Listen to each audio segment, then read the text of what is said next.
chapter 6. The name of the chapter is Sunita Williams.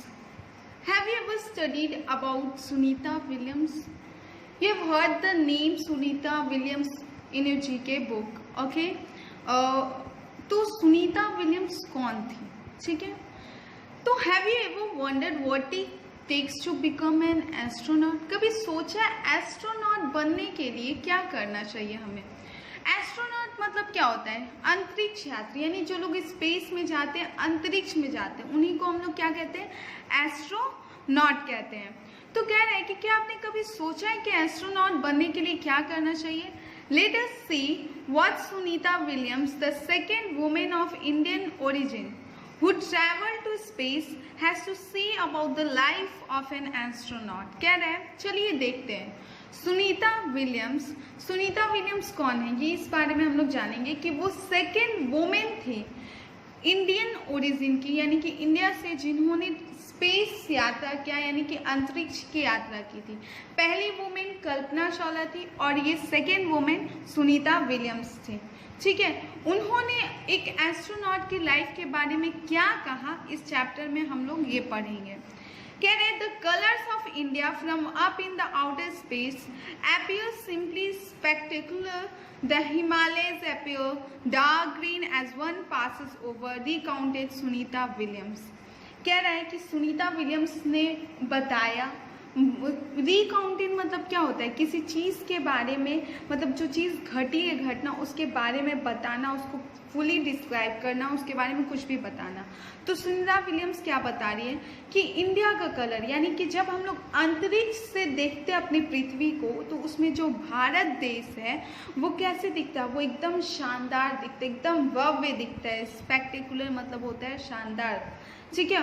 और जो Himalayas है, Himalayas आप लोग जानते हैं पहाड़ों को कहते हैं, तो हिमालयस जो है वो बिल्कुल डार्क ग्रीन दिखता है जब कोई उसके ऊपर से होकर गुजरेगा। तो Sunita was born on 19 September 1965 in Ohio USA to Bonnie and Deepak Pandya. कह रहे हैं कि सुनीता जो थी वो 19 सितंबर 1965 को उन्होंने जन्म लिया था, ओहियो जो कि USA में लोकेटेड है, और उनके पेरेंट्स का नाम बोनी एंड दीपक पांड्या था। हर hobbies were running, swimming and biking. उनकी जो हॉबीज थी, यानी कि उन्हें जो चीज़ करना पसंद था वो था रनिंग, उन्हें दौड़ना पसंद था, तैरना पसंद था और बाइक राइडिंग करना पसंद था। Apart from being an excellent student, Sunita received special prizes and other services towards service awards while in the navy. Navy मतलब होते हैं जो समुद्र में सोल्जर्स रहते हैं ना, जो सुरक्षा के लिए तैनात रहते हैं, तो उन्हीं को नेवी कहते हैं, ठीक है। तो कहते हैं कि ये नेवी में जब वो थी तो उनको बहुत सारे, वो एक एक्सीलेंट स्टूडेंट थी, यानी बहुत अच्छी विद्यार्थी थी, पढ़ाई में भी बहुत अच्छी थी। उसके अलावा उनको स्पेशल प्राइजेस मिले थे दूसरे सर्विस अवार्ड्स, जैसे कि जब वो नेवी में थी तो जो उन्होंने नेवी में थी तो उनको स्पेशल प्राइजेस भी वहाँ मिले थे। As a little girl, Sunita never thought of becoming an astronaut. She used to spend hours with her father, who was a doctor, drawing the brain and other parts of the body. कह रहे हैं कि जब वो छोटी थी तो वो कभी इस बारे में सोची नहीं थी कि वो अंतरिक्ष यात्रा करेंगी या फिर वो एस्ट्रोनॉट बनेंगी। वो हमेशा अपना जो समय था वो अपने पापा के साथ गुजारती थी, जो कि डॉक्टर थे, और वो जो पार्ट्स ऑफ द बॉडी, यानी बॉडी के डिफरेंट पार्ट्स थे, उनको ड्रॉ करती रहती थी। Sunita loved animals and wanted to become a veterinarian. कहते हैं सुनीता को जानवरों से बहुत प्यार था, ठीक है। तो वो चाहती थी एक वेटेरिनेरियन बनने के लिए। वेटेरिनेरियन हम लोग कहते हैं जानवरों के डॉक्टर को, तो वो वही बनना चाहती थी। When she joined the US Navy, she was told that she and the other students will be watching a movie about seals. कह रहे हैं कि जब उन्होंने US नेवी को ज्वाइन किया था तो उनसे कहा गया था कि वो और दूसरे जो भी विद्यार्थी हैं वो मान लें कि वो सील्स जो है उनका मूवी देख रहे हैं, ठीक है। Sunita thought she was going to learn about some water creatures. अब सुनीता उस समय सोच रही थी कि वो अब जा रही है, मतलब पानी में जितने भी क्रिएचर्स होते हैं, जीव जंतु होते हैं, उनके बारे में अब उनको बहुत नॉलेज मिलने वाला है, उनके बारे में वो जानने जा रही हैं। Little did she know that she was going to watch a movie about the navy SEAL. Unit. और little did she know that, कह रहे बहुत कम वो जानती थी, मतलब कि थोड़ा सा वो जानती थी इस बारे में कि वो एक मूवी देखने she was going to watch a movie about the navy seal, यानी कि ये एक्चुअली में वो उनकी रियल लाइफ में था कि वो जब यूएस नेवी ज्वाइन की तो एक्चुअली में जो वर्क उनका था वो बिल्कुल एक मूवी की तरह था कि वो उससे हर जैसे वो एक नेवी में काम करती थी तो उनको समुद्र के हर चीज़ से डील करना था, ठीक है। सीज में जो भी चीज़ प्रेजेंट है, क्रिएचर्स वगैरह, उन सबके हर चीज़ से उनको डील करना था। दैट्स वाई उनको पता था कि अब वो एक मूवी की तरफ बढ़ रही है जहाँ पे उनको नेवी सील के बारे में, यूनिट के बारे में जाना जाएगा। वो ज़्यादा नहीं जानती थी, बहुत कम जानती थी, लेकिन अब आगे उनको पता था कि वो और ज़्यादा जानने जा रही हैं। सील का यूज़ जो टर्म है वो सी, एयर और लैंड के लिए यूज़ किया गया है। देखो ये नेवी जो सोल्जर्स होते हैं वो सीज में भी होते हैं, उसके बाद एयर यानी कि हवाई एयर नेवीज भी होते हैं और लैंड पे भी होते हैं, ठीक है। तो ये सब सिपाही होते हैं जो कि सुरक्षा के लिए तैनात किए जाते हैं ज़मीन पे, बॉर्डर्स पे, आपके एयर्स में, हवा पे, और फिर सी, समुद्र में भी। A few years later, Sunita was watching the Discovery Channel when she saw an advertisement for a show on seals. कह रहे कि a few years later, कुछ सालों बाद, मतलब ज़्यादा नहीं, कुछ सालों बाद सुनीता एक डिस्कवरी चैनल पे एक मूवी देख रही थी। When she saw an advertisement for a show on seals, जहाँ पे उन्होंने एक एडवर्टाइजमेंट देखा था एक शो पे जो कि सेल्स पे था। So she expected to see more on the Navy seals, only to find that the program was about the sea animals.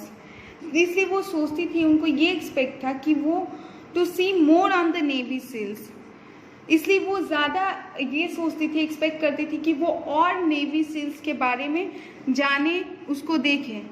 Only to find that the program was about the sea animals, सिर्फ ये जानने के लिए कि वो जो programme था वो सिर्फ सी एनिमल्स के बारे में था। Sunita was an excellent member of the US navy and was an important officer. कह रहा है कि सुनीता यूएस नेवी की एक एक्सीलेंट मेंबर थी और वो एक इम्पॉर्टेंट ऑफिसर भी थी, ठीक है, मतलब बहुत ही महत्वपूर्ण ऑफिसर थी उस यूएस नेवी की। The first time she applied to NASA, National Aeronautics and Space Administration, USA. She didn't think she would be selected.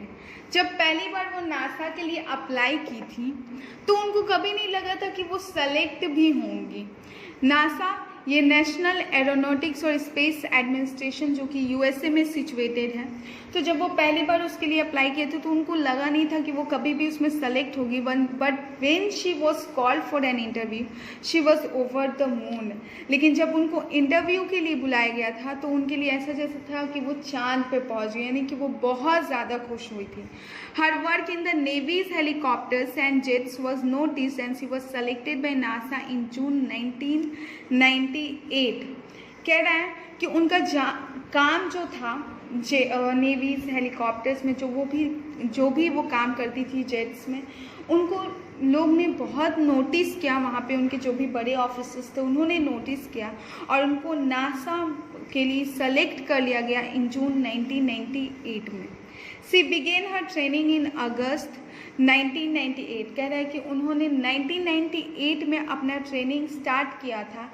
As a student she learned all about living in space, technology needed for flying rockets, preparing for flight training as well as learning ways to live on the water. कह रहा है as a student एक विद्यार्थी के रूप में उन्होंने बहुत कुछ सीखा। उन्होंने सीखा कि किस तरह से स्पेस में, अंतरिक्ष में हम लोग अंतरिक्ष में रहा जा सकता है, रॉकेट्स को उड़ाने के लिए कौन कौन से टेक्नोलॉजी की ज़रूरत होती है। फ़्लाइट ट्रेनिंग के बारे में भी उन्होंने पूरा प्रिपेयर कर लिया, यानी कि फ़्लाइट कैसे उड़ाया जाता है वो सब चीज़, as well as learning ways to live under water, और पानी के अंदर कैसे रहा जाता है उन सब चीज़ों का तरीका इन्होंने सीख लिया था। After difficult training and strict examination Sunita worked with the Russian space agency. कह रहे हैं कि इतनी कठिन ट्रेनिंग के बाद, तैयारी के बाद और एग्ज़ाम देने के बाद सुनीता रशियन स्पेस एजेंसी के साथ काम करने के लिए तैयार हो गई थी। She also work with the Canadians and other powerful agencies in the field of rocket technology.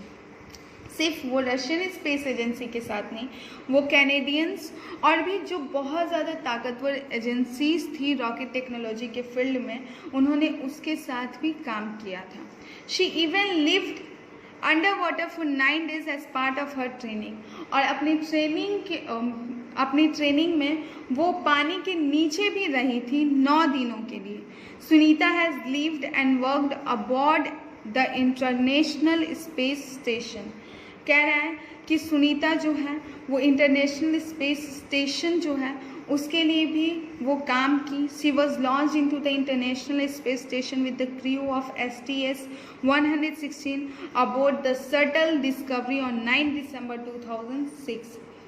ठीक है, और वो उनको she was launch into the उनको इंटरनेशनल स्पेस स्टेशन में लॉन्च किया गया था STS-116 जो क्रू था, जो ग्रुप था उसके साथ। अबाउट द शटल डिस्कवरी, वो भी किसके लिए लॉन्च किया गया था, क्योंकि उन लोगों ने शटल डिस्कवरी की थी 9 December 2006 में। She carried with her samosas, Bhagavad Gita and an idol of lord Ganesha. वो अपने साथ क्या क्या ले गई, तो वो अपने साथ साथ समोसा, भगवद गीता और लॉर्ड गणेशा का एक मूर्ति ले गई थी। While becoming an astronaut, it is very difficult. Sunita believes that one can do anything. कह रहा है कि जब चूँकि एस्ट्रोनॉट बनना बहुत ही डिफ़िकल्ट था, बहुत ही मुश्किल काम था, लेकिन वो फिर भी एक एस्ट्रोनॉट बन गई। तब से उनका मानना था कि अगर कोई भी इंसान है वो कुछ भी कर सकता है। She had an officer who told her that she was not fit enough to be an astronaut. उनकी एक ऑफिसर थी, ठीक है, जिनका मानना था कि वो एस्ट्रोनॉट बनने के लायक नहीं है, वो उसको फिट नहीं करती है। But she proved him wrong, लेकिन उन्होंने उनको गलत भी साबित कर दिया। She believes that if you know what you want you have to work to get it. उनका ये विश्वास था कि अगर आप जानते हो कि आप क्या चाहते हो, आपको अपनी लाइफ से क्या चाहिए, आपका एम क्या है, तो आप कुछ भी कर सकते हो उस चीज़ को पाने के लिए। She also tells students that if they love what they are doing, they will surely do well in it. और उन्होंने स्टूडेंट्स को भी ये कहा कि अगर जो काम वो कर रहे हैं, अगर उन काम से उनको प्यार है, तो वो उसको बहुत अच्छे से बखूबी उस काम को कर सकते हैं। After Kalpana Chawla, Sunita Williams is the second woman with a South Asian background to soar into outer space. कह रहा है कल्पना चावला के बाद सुनीता विलियम जो थी वो सेकेंड वुमेन बनी विथ साउथ एशियन बैकग्राउंड जिन्होंने बाहर स्पेस पे वो गई। Which career would Sunita have chosen if not that of an astronaut? Sunita says that if she was not an astronaut, she would still have been a veterinarian as she has always loved animals. कह रहा है चूँकि सुनीता जो थी उन्होंने कभी ये नहीं सोचा था कि वो एस्ट्रोनॉट बनना चाहती हैं, लेकिन उन्होंने ये बात कहा कि अगर मैं एस्ट्रोनॉट आज नहीं भी बनती तो मैं एक वेटरिनेरियन ज़रूर बनती, क्योंकि उन्हें जानवरों से बहुत प्यार था। यानी कि वो अपने गोल्स की तरफ बिल्कुल ही फोकस्ड थी, वो जो चाहती थी वो कर लेती थी।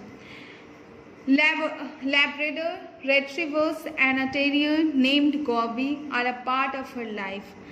कह रहा है कि लैब्राडोर, रेट्रीवर्स और एक टेरियर नेम्ड गॉर्बी, जिसका नाम गॉर्बी उन्होंने रखा था, वो उनके जीवन का एक पार्ट थे।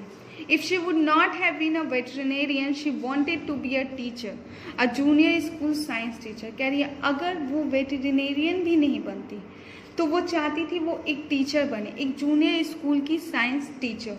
She feels that kids are nice, and after going to NASA and learning about spacecrafts and gravity, some of the designs and workings are just simple things she learned in her junior school.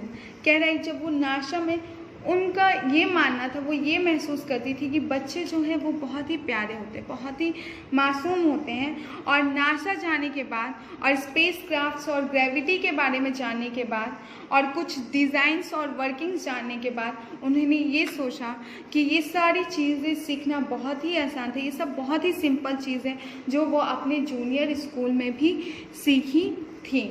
तो ये जो है Sunita Williams की कहानी है, story है कि किस तरह से वो एक एस्ट्रोनॉट बनी, ठीक है। और उन्होंने ये भी बताया कि हम लोग जो सोचते हैं कि लाइफ में कुछ भी पाना बहुत मुश्किल है, तो ऐसा कुछ नहीं है। Life is as just simple as we think. हम लोग जैसा सोचते हैं वैसे ही लाइफ है। अगर हम वो सोचते हैं कि वो आसान है तो वो बिल्कुल ही आसान, अगर सोचते हैं कि वो मुश्किल है तो वो मुश्किल है। तो अगर हम लोग किसी चीज़ के प्रति डिटरमाइंड है कि हमें वो काम करना है और उसके प्रति फोकस है, देन हम लोग वो चीज़ पा सकते हैं, कर सकते हैं। So be focused on your goals students. कभी भी ये मत सोचो कि डोंट थिंक कि कोई भी चीज़ मुश्किल होती, हर चीज़ आसान होती है। Now you have to do one more work, you have to find out the word meanings words which is difficult for you and write the meanings in your notebook, and also have to do the book work of this chapter. इस chapter का book work भी complete करना, and the question answers will be provided on your WhatsApp group. Thank you all of you.